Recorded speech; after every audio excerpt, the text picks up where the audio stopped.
என்ன காயலான போதும் என் மேனி தாங்கிக் கொள்ளும் உங்கள் மேனி தாங்காது சென்றேனே.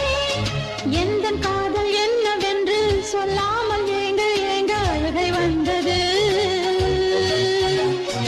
எந்தன் சோகம் உன்னை தாக்கும் என்றெண்ணும் போது வந்த அழுகை நின்றது.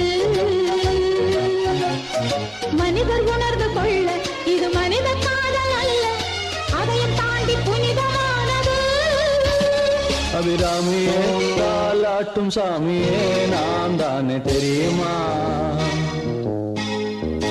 சிவகா